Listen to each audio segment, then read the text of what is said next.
Me, 34, my daughter with type 1 diabetes, 11. My daughter has T1D and has been diagnosed since she was 5. For the most part, she handles it like a champ, but she's a kid. Sometimes it's really horrible.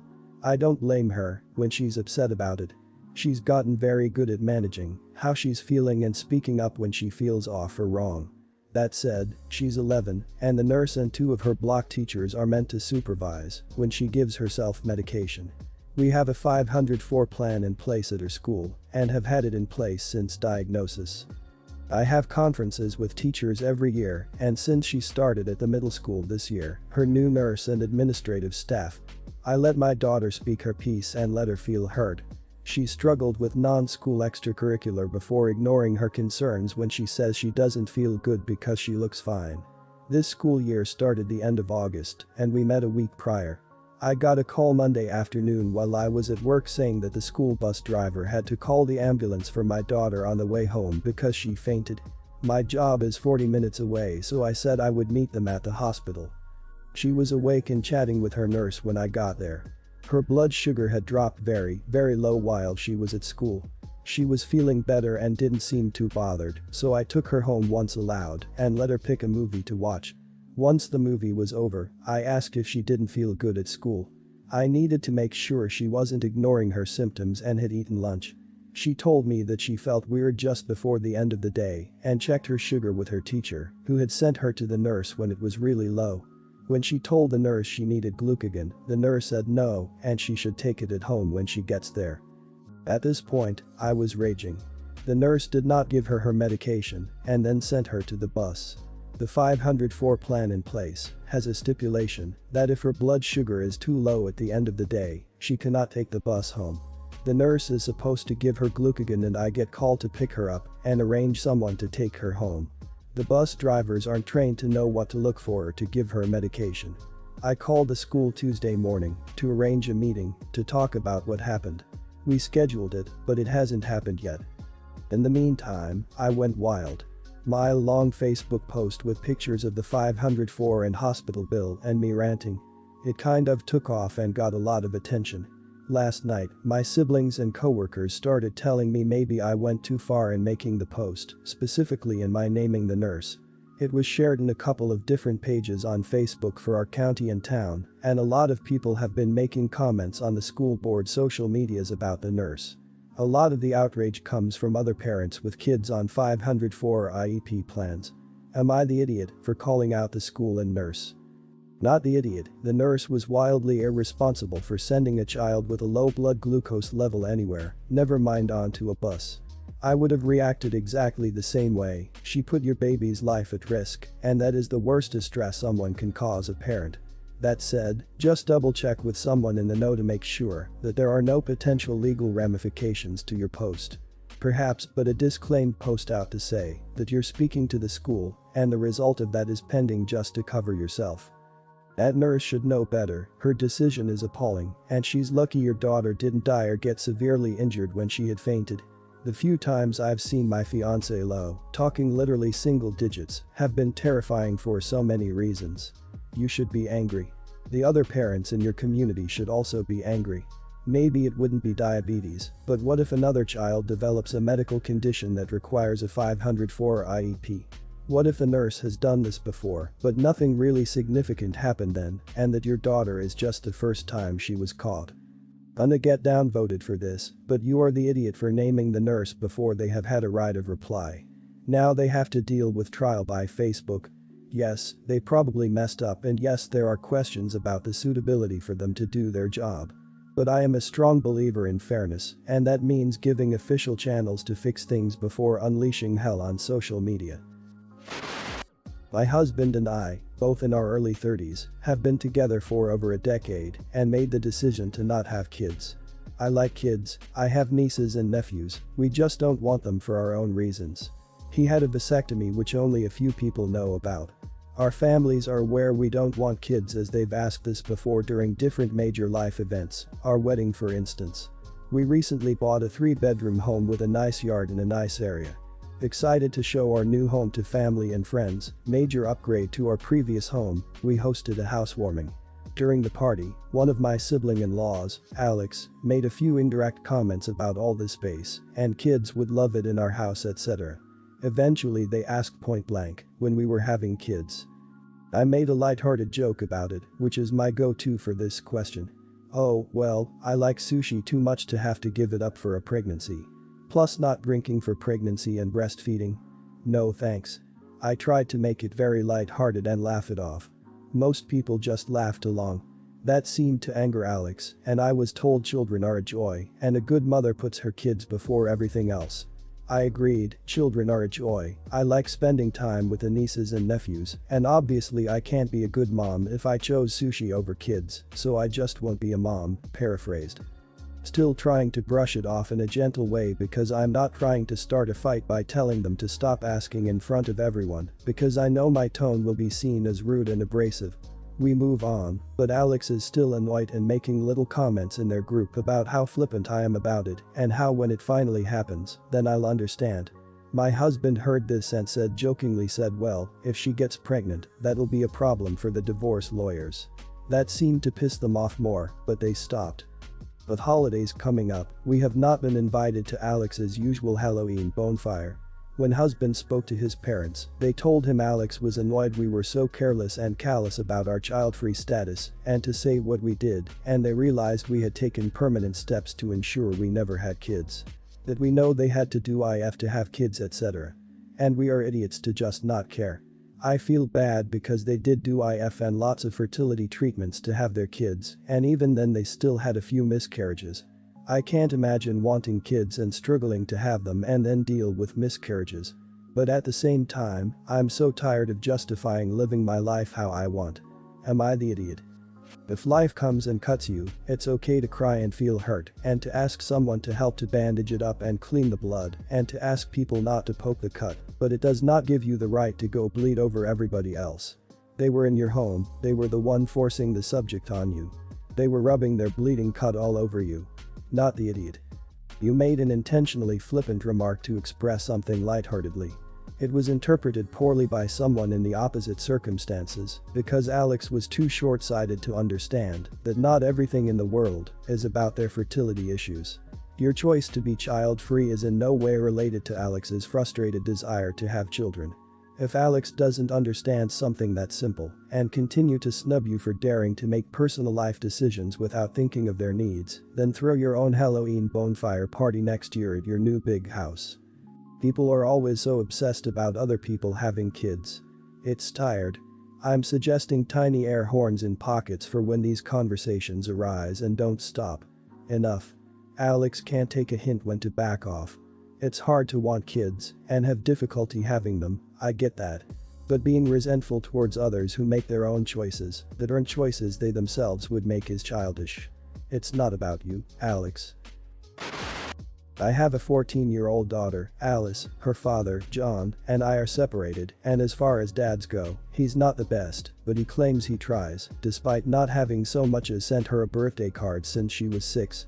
I recently injured myself and am currently not fit for work, so I'm now getting disability payments that is about 3 times less than what I was earning in my job, so we're on a pretty tight budget, and I'm not able to save for Christmas this year as I normally do.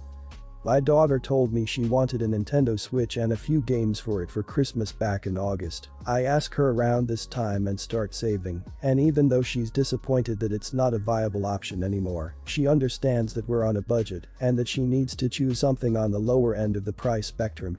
She managed to find a second-hand 3DS that comes with games, including one she wanted for the Switch, for a really good price, and she's happy with that. She casually mentioned to her father on one of the video calls he actually answered that she wasn't able to get her original gift idea, but she found a more cost-effective one, and she's happy with it. He asked to speak to me, and when my daughter brought me out her phone, he started berating me, saying I needed to return to work so my daughter can have the Christmas she deserves. I told him, John, you haven't seen Alice in person in 2 years, and you haven't sent her a gift, a card or even a happy birthday in nearly a decade. If you are so concerned about our daughter getting the Christmas she deserves, maybe you can pay the court-mandated child main that you haven't paid in 5 years, or you can buy the presents yourself, since you claim to be earning a 1K a week. He hung up the phone and texted my daughter, saying not to call him for a while as he's extremely angry. She's glad I stood up to him, but she's upset that he doesn't want to speak to her and is angry with me because I caused that. Am I the idiot? Not the idiot. Your ex sounds like a real piece of work. He hasn't celebrated his kid's birthday in nearly 10 years, but he's giving you crap for getting her a less expensive substitute for what she wanted for Christmas. That's just hypocritical. It sounds like you raised a good, level-headed kid, but it might worth checking if there are some low-cost or free mental health services in your area for kids her age. It must be tough for her dealing with a dad like that. You sound like a wonderful mother stuck with a deadbeat dad who's looking for any opportunity to put you down and distance himself from where his responsibilities should lie. Your daughter deserves the money she should be getting from her father. Screw him and go after his butt for it legally. If he was being a good father and you didn't want to make your relationship with him or with his daughter toxic by pursuing childcare legally, I would understand, but he's not, and he's trying to talk down to you for being injured. He's delusional and should back off. Not the idiot. It's easier to pretend to be angry so that your daughter has no expectations from him. This was his way out.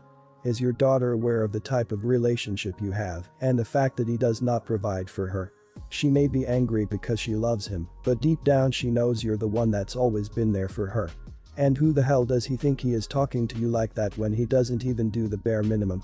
Also, he's going to punish your daughter because you called him out. What a prick. I, 31, am getting married in April. My colleague who I'll call Meg, 29, and I both requested the same days off from work. These 3 days lead up to my wedding day, a Saturday. Well, my friend requested 2 of these days off for a vacation with her family to Disney. They already paid for it and, according to her, cannot get a refund on deposits for where they are staying. Needless to say, her personal days were denied. Mine were not because I requested it before she did with a few others. We are teachers, and there's a cap on how many can take a personal day according to our union contract at a time, especially with the sub shortage in the States. I mentioned to a group of us that I got my days approved when being asked about wedding stuff. She asked me later on in private if I could give her my days since my wedding is local and I can work on it after work. I told her no and that I had lots of planning to do to prepare. She said that I am being over the top for a wedding and that I'm costing her money. I told her I like having time to get everything together no matter what the event is. But she said her husband only gets vacation during this time and they cannot reschedule, but I really don't think that's my problem. I asked my fiancé about it and he agrees with me, but I know he can be biased. So I came here. Am I the idiot? Not the idiot. Timing is everything, first come, first served. But if the only thing in her way is not having a sub, maybe she should call around. I'm a sub, and in a very short time, had several teachers who would call me directly to see if I was available because they knew I was reliable and would get the work done with the kids. Any teacher who has been teaching for a while should have a list of their go-to subs. Yeah, there is a shortage, but I have taken jobs I wouldn't have during this time because a teacher I knew called or texted to ask me to work. But definitely not your problem. She sounds like this one guy at my work who is that guy who requests the days between Christmas and New Year's off the January before, so no one else ever gets it. He was not happy when the requester approval process changed and he could no longer snipe those days and had to make different plans. Either her husband works at a job with a shutdown in April, manufacturing plants, for example, schedule week-long shutdowns once or twice a year to do deep cleaning and major maintenance, so they use that time for extra vacation days, or they're fibbing a bit on him not having any flexibility at all, given the amount of notice. She shouldn't have spent money until her requested days were approved. She waited too long to make the request. It doesn't matter that she takes the same days each year. I take a specific week in October off each year as well. But I make my request on January 1st, the day our time off software is loaded with a new calendar year. I don't wait and assume no one else will ever want those same days. Her assumption is a pretty entitled way of looking at things. Not the idiot. So, I, 29, have a close group of friends all around the same age. We've been friends since middle high school. 4 of us work in tech and are high earners. Amy doesn't and is the only one that doesn't make at least 6 figures. We tend to be generous with Amy because of her financial situation. Over the pandemic, Amy's job became very unstable and unreliable. We found out that she couldn't afford her mortgage. The four of us decided to help her out. Since February, we've been giving her about $1.2k a month to help her out with her expenses. I personally contributed $600 since I had the least amount of other obligations. Just to be clear, Amy didn't explicitly ask us to do this, but she complained about how much she was behind on her mortgage. She cried to us about her fear of losing her townhome. This arrangement worked for us with no issues until one of the girl's older sister got engaged. She's having a big wedding, and we were all going to be bridesmaids. She was also planning a lavish bachelorette getaway. She told us the budget will be more than $6k per bridesmaid. She was very understanding that not all the bridesmaids could attend either due to financial or timing reasons. 3 other girls declined attending. We were all surprised when Amy said she was attending. Afterwards, we asked Amy how she could afford this optional trip, especially when she's been struggling to make her mortgage. She casually said that her job had picked back up and she's gotten lucky with some investments. So for months she's just been saving and investing the money we gave her. I got pissed off. Am I the idiot for being mad? $600 a month wasn't a big struggle for me, but I could have done other things with that money. Amy is insisting that we gave her the money and she can do whatever she wants with it. She mad at us for telling her what she can do with her gift. She said that it wasn't a big deal, that we still make double what she makes. Do we have a right to be pissed off? OP and their friends clearly gave money because they didn't want Amy to lose her house. Amy knew that she was getting money to keep her house. Amy didn't say anything about getting her job back because she knew the money she was getting towards her mortgage would stop. She kept it hidden because she knew that money was for a specific cause. OP and her friends were tricked. They didn't do anything wrong. Amy is not a friend, and I'd have been petty as hell and invited her on the trip to make her use that money and then just casually mention y'all are cutting her off. Otherwise she just gets away with having cashed in on your caring for her. Not the idiot. I'd argue it's financially stupid to drop $6k on a bachelorette trip in the same year you accepted significant help making mortgage payments. If she's secure enough to drop cash like that on this trip, she's secure enough to turn down more help. You're not an idiot for deciding to stop the flow of cash and feeling a bit taken advantage of.